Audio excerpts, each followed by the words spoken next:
Welcome. I'm very excited today to talk about effective speaking in spontaneous situations. I thank you all for joining us, even though the title of my talk is grammatically incorrect. I thought that might scare a few of you away.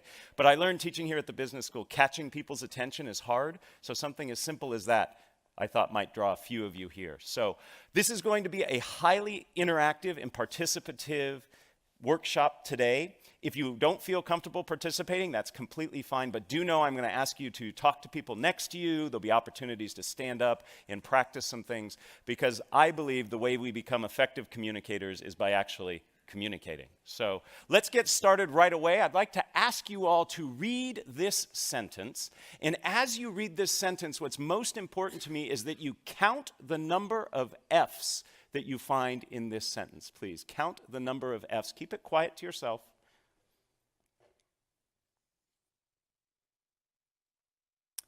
Give you just another couple seconds here. 3, 2, 1. Raise your hand, please, if you found 3 and only 3 F's. Excellent, great. Did anybody find 4? Okay. Anybody find only 5 F's? And anybody find 6? There's 6 F's. What 2-letter word ending in F did many of us miss? Of. We'll make sure to get this to you so you can torment your friends and family at a later date.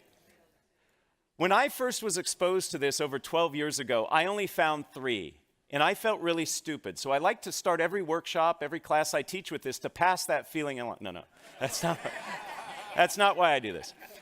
I do this because this is a perfect analogy for what we're going to be talking about today. The vast majority of us in this room, very smart people in this room, were not as effective as we could have been in this activity. We didn't get it right. And the same is true when it comes to speaking in public, particularly when spontaneous speaking. It's little things that make a big difference in being effective. So today we're going to talk about little things in terms of your approach, your attitude, your practice that can change how you feel when you speak in public. And we're going to be talking primarily about one type of public speaking. Not the type that you plan for in advance, the type that you actually spend time thinking about, you might even create slides for. These are the keynotes, the conference presentation, the formal toasts. That's not what we're talking about today. We're talking about spontaneous speaking. When you're in a situation that you're asked to speak off the cuff and in the moment. What we're going through today is actually the result of a workshop I created here for the business school. Several years ago, a survey was taken among the students, and they said, what are things we could do to help make you more successful here? And at the top of that list was this notion of responding to cold calls. Does everybody know what a cold call is? It's where the mean professor like me looks at some students and says, what do you think? And there was a lot of panic and a lot of silence. So as a result of that, this workshop was created, and a vast majority of first-year students here at the GSB go through this workshop. So I'm going to walk you through sort of a hybrid version of what they do. The reality is that spontaneous speaking is actually more prevalent than planned speaking. Perhaps it's giving introductions. You're at a dinner and somebody says, you know so-and-so, would you mind introducing them? Maybe it's giving feedback in the moment. Your boss turns to you and says, would you tell me what you think? It could be a surprise toast. Or finally, it could be during the Q&A session. And by the way, we will leave plenty of time at the end of our day today for Q&A. I'd love to hear the questions you have about this topic or other topics related to communicating. So our agenda is simple. In order to be an effective communicator, regardless of if it's planned or spontaneous, you need to have your anxiety under control. So we'll start there. Second, what we're going to talk about is some ground rules for the interactivity we'll have today, and then finally we're going to get into the heart of what we will be covering. And again, as I said, lots of activity, and I invite you to participate. So let's get started with anxiety management. 85% of people tell us that they're nervous when speaking in public, and I think the other 15% are lying. Okay? We could create a situation where we could make them nervous too. In fact, just this past week, a study from Chapman University asked Americans, what are the things you fear most? And among being caught in a surprise terrorist attack, having your identity stolen, was public speaking. Among the top 5 was speaking in front of others. This is a ubiquitous fear and one that I believe we can learn to manage. And I use that word manage very carefully because I don't think we ever want to overcome it. Anxiety actually helps us. It gives us energy, helps us focus, tells us what we're doing is important, but we want to learn to manage it. So I'd like to introduce you to a few techniques that can work, and all of these techniques are based on academic research. But before we get there, I'd love to ask you, what does it feel like when you're sitting in the audience watching a nervous speaker present? How do you feel? Just shout out a few things. How do you feel? Uncomfortable. I heard many of you going, yes, uncomfortable. It feels very awkward, doesn't it? So what do we do? Now, a couple of you probably like watching somebody suffer, okay? But most of us don't. So what do? We sit there and we nod and we smile, or we disengage. And to the nervous speaker looking out at his or her audience, seeing a bunch of people nodding or disengaged, that does not help, okay? So we need to learn to manage our anxiety, because fundamentally, your job as a communicator, regardless of if it's planned or spontaneous, is to make your audience comfortable. Because if they're comfortable, they can receive your message. And when I say comfortable, I am not referring to the fact that your message has to be sugar-coated and nice for them to hear. It can be a harsh message, but they have to be in a place where they can receive it. So it's incumbent on you as a communicator to help your audience feel comfortable. And we do that by managing our anxiety. So let me introduce you to a few techniques that I think you can use right away to help you feel more comfortable. The first has to do with when you begin to feel those anxiety symptoms. For most people, this happens in the initial minutes prior to speaking. In this situation, what happens is many of us begin to feel whatever it is that happens to you. Maybe your stomach gets a little gurgly, maybe your legs begin to shake, maybe you begin to perspire. And then we start to say to ourselves, oh my goodness, I'm nervous. Uh-oh, they're going to tell I'm nervous. This is not going to go well. And we start spiraling out of control. So research on mindful attention tells us that when we begin to feel those anxiety symptoms, we simply greet our anxiety and say, hey, this is me feeling nervous. I'm about to do something of consequence.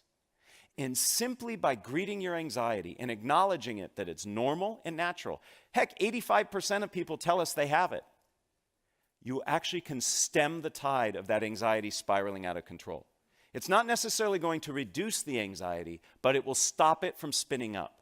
So the next time you begin to feel those anxiety signs, take a deep breath and say, this is me feeling anxious. I notice a few of you taking some notes. There's a handout that will come at the end that has everything that I'm supposed to say, okay? Can't guarantee I'm going to say it, but you'll have it there.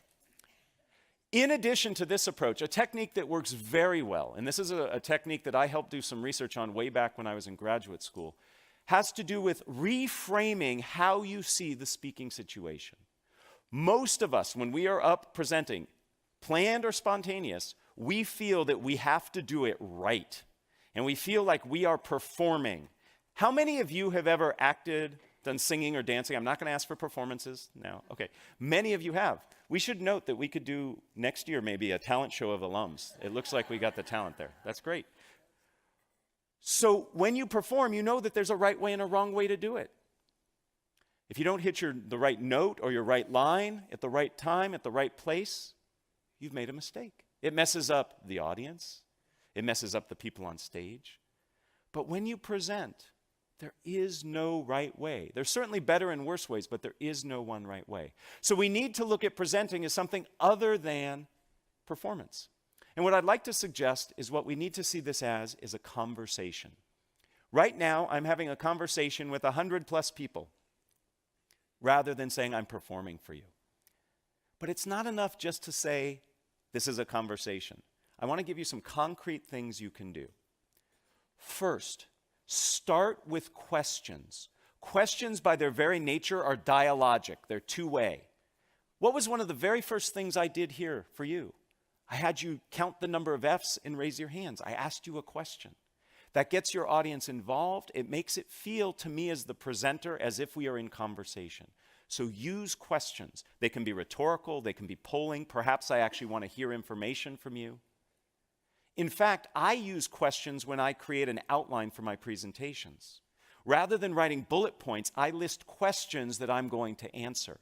And that puts me in that conversational mode. If you were to look at my notes for today's talk, you'll see it's just a series of questions. Right now, I'm answering the question, how do we manage our anxiety? Beyond questions, another very useful technique for making us conversational is to use conversational language. Many nervous speakers distance themselves physically. If you've ever seen a nervous speaker present, he or she will say something like this, "Welcome, I am really excited to be here with you." They pull as far away from you as possible because you threaten us, speakers. You make us nervous, so we want to get away from you. We do the same thing linguistically. We use language that distances ourselves. It's not unusual to hear a nervous speaker say something like, "One must consider the ramifications," or "Today we're going to cover step 1, step 2, step 3. That's very distancing language. To be more conversational, use conversational language. Instead of "one must consider," say, "This is important to you. We all need to be concerned with." Do you hear that inclusive conversational language? Has to do with the pronouns. Instead of step 1, step 2, step 3. First, what we need to do is this. The second thing you should consider is here. Use conversational language. So being conversational can also help you manage your anxiety. The third technique I'd like to share is research that I actually started when I was an undergraduate here. I was very fortunate to study with Phil Zimbardo of the Stanford Prison Experiment fame. Many people don't know that Zim actually was instrumental in starting one of the very first shyness institutes in the world, and especially in the country. And I did some research with him that looked at how your orientation to time influences how you react. And what we learned is if you can bring yourself into the present moment, rather than being worried about the future consequences, you can actually be less nervous. Most of us, when we present, are worried about the future consequences. My students are worried they're not going to get the right grade. Some of you are worried you might not get the funding, you might not get the support, you might not get the laughs that you want. All of those are future states. So if we can bring ourselves into the present moment, we're not going to be as concerned about those future states, and therefore we'll be less nervous. There are lots of ways to become present-oriented. I know a professional speaker. He's paid $10,000 an hour to speak. It's a good gig. He gets very nervous. He's up in front of crowds of thousands.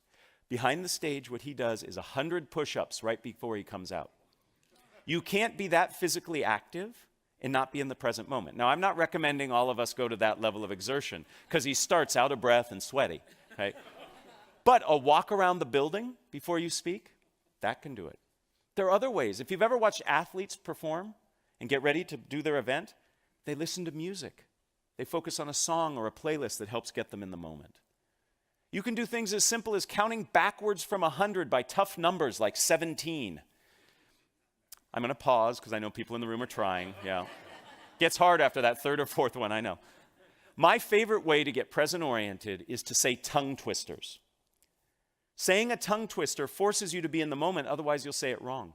And it has the added benefit of warming up your voice. Most nervous speakers don't warm up their voice. They retreat inside themselves and start saying all these bad things to themselves. So saying a tongue twister can help you be both present-oriented and warm up your voice. Remember I said today we're going to have a lot of participation? I'm going to ask you to repeat after me my favorite tongue twister. And I like this tongue twister because if you say it wrong, you say a naughty word. And I'm going to be listening to see if I hear any naughty words this morning. Okay? Repeat after me. It's only 3 phrases. I slit a sheet. A sheet I slit.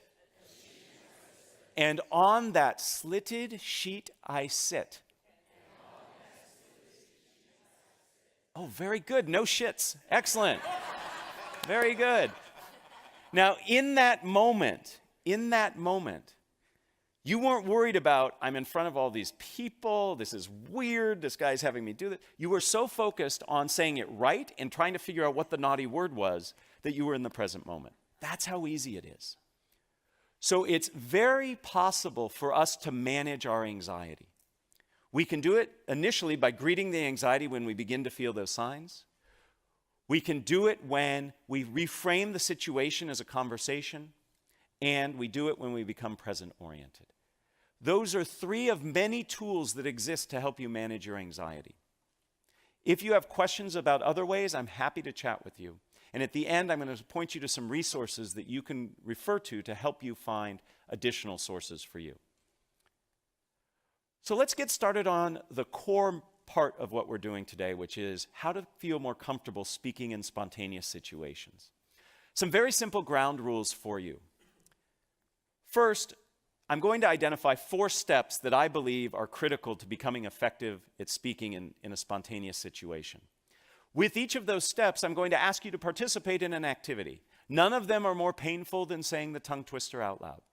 They may require you to stand up, they might require you to talk to the person next to you, but none of them are painful. And then finally, I'm going to conclude with a phrase or saying that comes from the wonderful world of improvisation. Through the continuing studies program here at Stanford, for the past 5 years, I have co-taught a class with Adam Tobin. He is a lecturer in the creative arts department. He teaches film and new media, and he's an expert at improv. And we've partnered together to help people learn how to speak more spontaneously. We call it improvisationally speaking.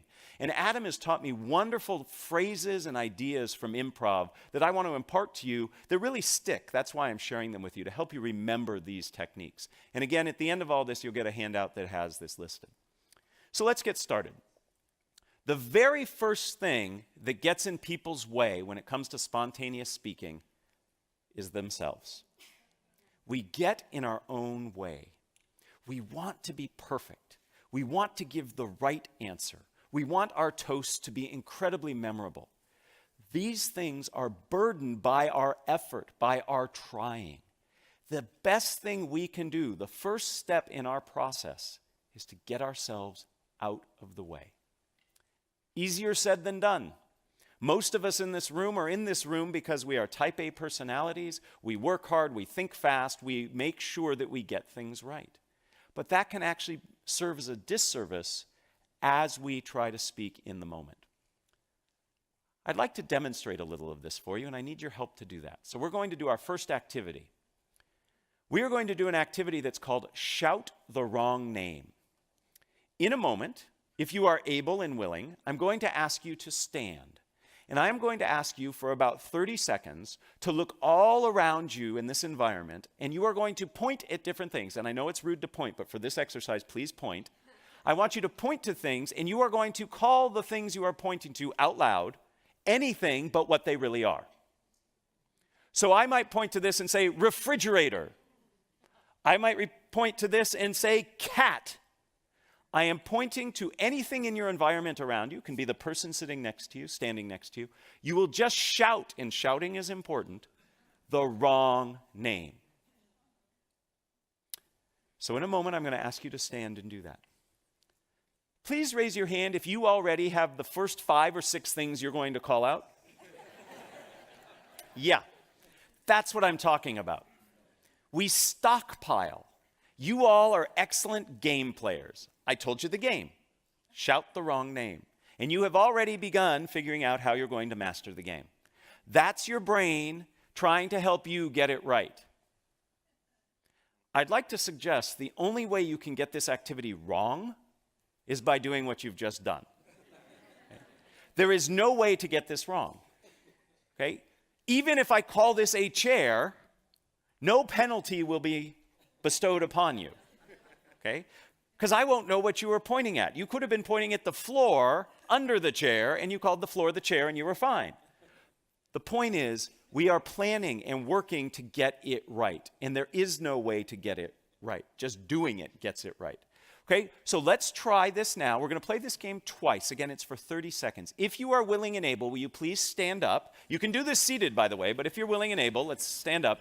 Okay, in a moment, I am about to say go, and I would like for you to point at anything around here, including me. It's okay to point at me. I hope it's not a bad thing you say when you point at me, but point at different things and loudly and proudly call them different than what they are. Ready? Begin.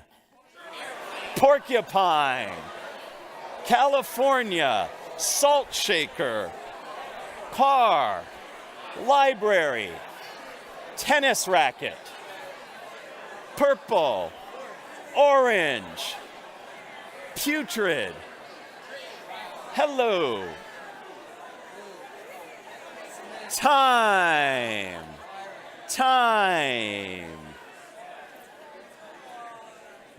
You can stay standing because in a mere moments we're going to do it again. So if you're comfortable standing, we're about to do it again. First, thank you. That was wonderful. I heard great words being called out. It was fun. And some of you in the back were doing it in sync, so it looked like you were doing some 70s disco dance. It was awesome. Okay? This was great. Now, let me ask you just a few questions. Did you notice anything about the words that you were saying? Did we find patterns, perhaps? Maybe some of you were going through fruits and vegetables. A few of you were going through things that started with the letter A, right? That's your brain saying, okay, you told me not to stockpile, so I'm going to try to be a little more devious, and I'm going to give you patterns, okay? Same problem. When we teach that class I told you about, that improvisationally speaking class, we like to say, your brain is there to help you. These things it's doing have helped you be successful, but like a windshield wiper, we just want to wipe those suggestions away and see what happens, okay? So we're going to do this activity again. This time, try the best you can to thank your brain if it provides you with patterns or stockpiles, and just say, thank you, brain, and disregard them, okay? So let's see what happens when we're not stockpiling and we're not playing off patterns. We'll do this for only 15 seconds. See how this feels. Baby steps. Ready? Begin. Kodak. Bicycle chain. Skateboard. Bananas. Purple. Putrid.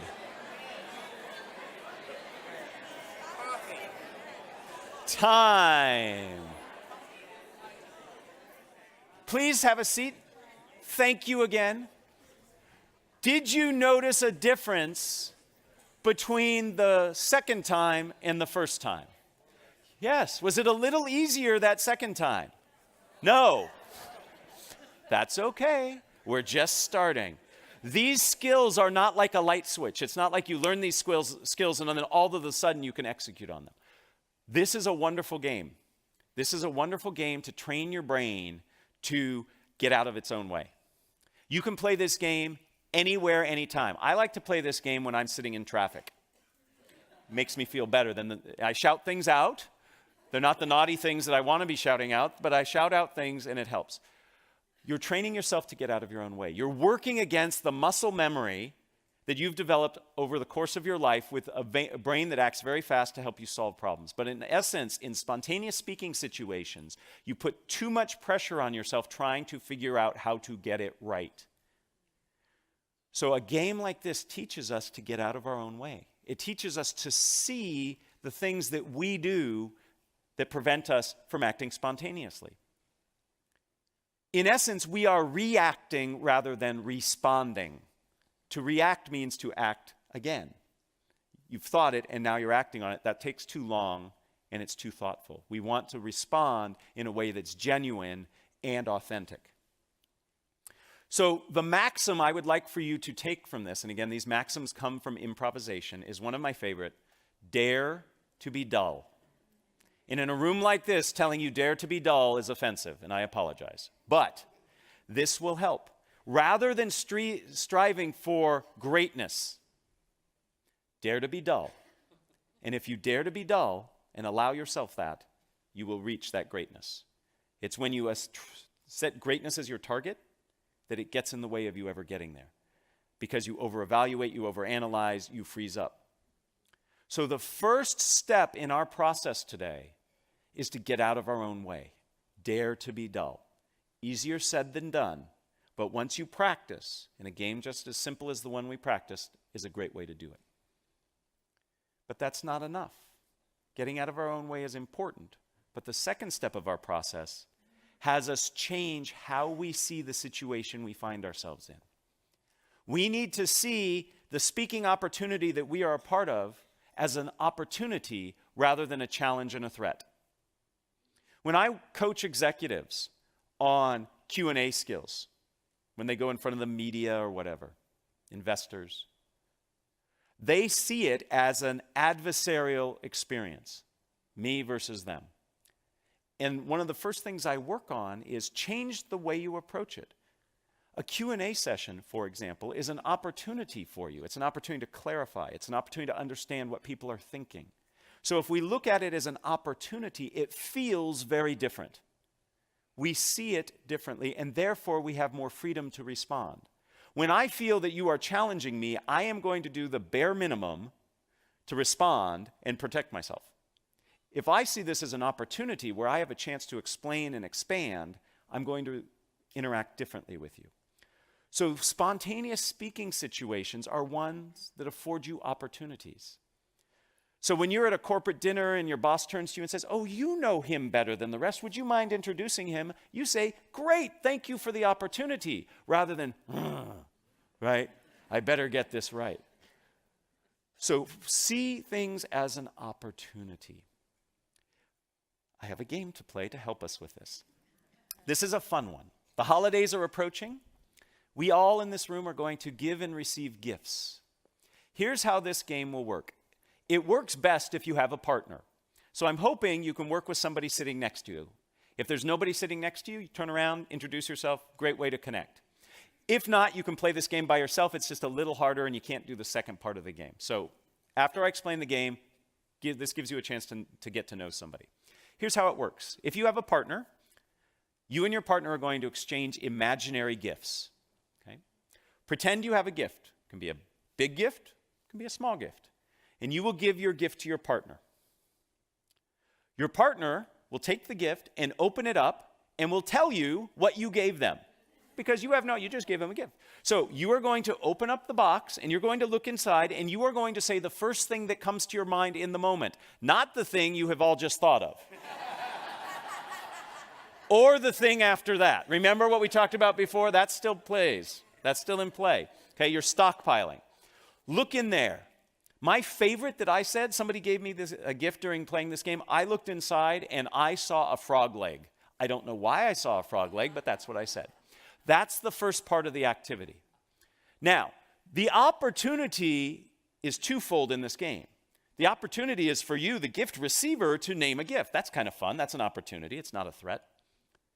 But the real opportunity is for the gift giver, because the gift giver then has to say, so you look and you say, "Thank you for giving me a frog's leg," and the person will look at you and say, "I knew you wanted a frog's leg because..." So whatever you find, the person who has received it is going to say, "Absolutely, I'm so glad you're happy. I got it for you because..." So you have to respond to whatever they say, right? What a great opportunity. Now, some of you are sitting there going, "Oh, that's hard. I don't want to do it. I'm going to make a fool out of myself." Others of you are, if you're following this advice, are saying, "What a great opportunity," right? So the game again is played like this. You and your partner will each will exchange a gift. One will start, then the other will follow. The first person will give a gift to the second person. Second person opens the box, however big the box is. And if the box is big and you find a penny in it, perfect, doesn't matter. If the box is heavy and you find a feather in it, fine. There's no way to get it wrong, okay? Whatever's in the box is in the box. You can return it and get what you wanted later, okay? The person, then, you will name it. You will say, "Thank you for the..." whatever you saw in the box. The person who gave it to you will say, "I'm so glad you're excited. I got it for you because..." And you will give a reason that you got them whatever they decided you gave them. Make sense? All right. So very quickly, just in 5 seconds, find a partner if you're willing to do this with a partner. Everybody have a partner? Okay.